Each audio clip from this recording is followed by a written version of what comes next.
Welcome to Beautiful Mind. Today we're embarking on a massive, global journey to explore a truly fascinating concept. We're talking about the idea that positive psychology and human flourishing in general absolutely cannot be a simple, one-size-fits-all science. We're looking at cross-cultural psychology, mapping out exactly how completely different cultures across the globe strive toward one incredibly powerful, shared human goal: living a good life. So, let's kick off this explainer by asking ourselves a pretty profound question about the incredibly diverse pathways to human flourishing.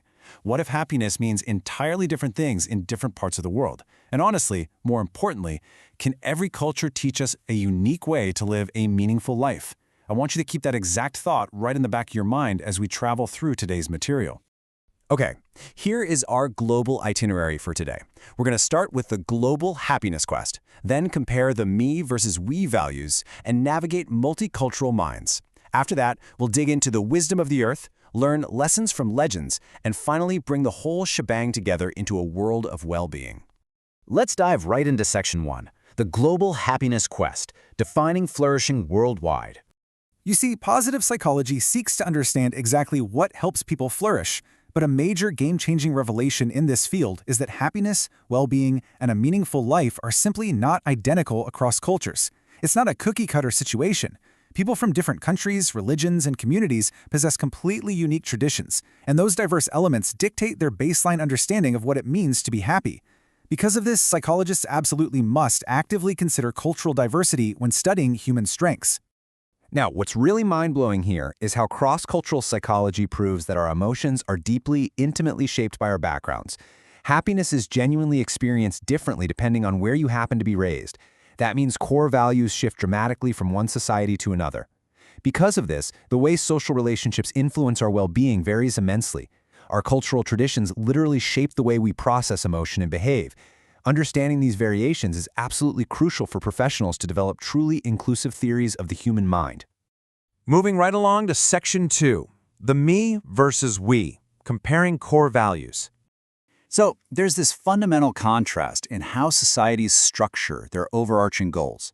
On one side, individualistic cultures strongly emphasize independence, personal achievement, self-reliance, and individual goals. The focus is, well, very much on the me. But then you have collectivistic cultures, and they shift the emphasis entirely to the we, focusing heavily on family, community, cooperation, social harmony, and shared responsibility. It is a completely different psychological lens through which to view a successful life. Now, let me be super clear about something because this is a crucial takeaway.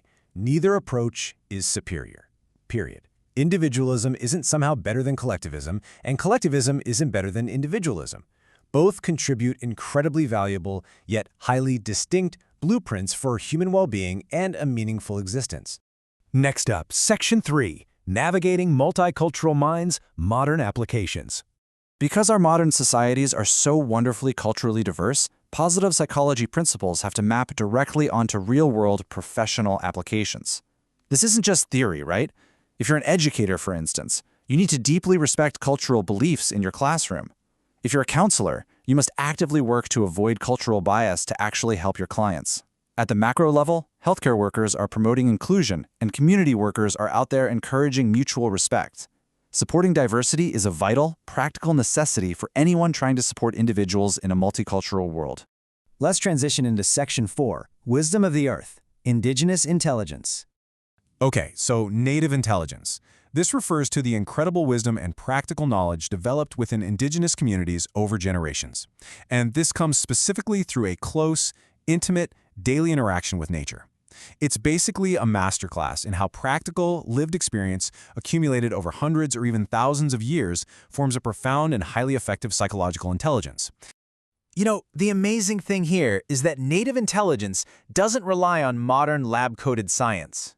Instead, we're talking about things like traditional farming practices, herbal medicine, environmental conservation, and local community decision-making. These all rely on an ancestral, almost unbreakable bond with the environment.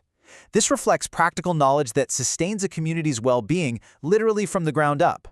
To really see this in action, Picture an African tribal community fiercely protecting its ancestral forests through age-old traditional practices. For them, environmental conservation is directly tied to their very cultural identity. Or consider traditional healing practices in India. These go far beyond what we think of as standard medicine to promote physical and emotional well-being simultaneously. These are vibrant, breathing examples of native intelligence actively supporting human flourishing right now. Which brings us to Section 5, Lessons from Legends, the Power of Folklore. Folklore intelligence is fascinating. It includes this profound generational wisdom that's embedded in folk stories, proverbs, traditional songs, festivals, cultural rituals, and oral traditions.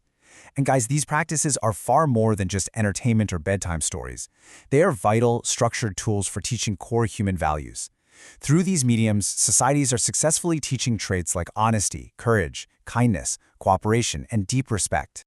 Imagine grandparents in Japan sitting down and passing deep, enduring moral values to the next generation through ancient folk stories.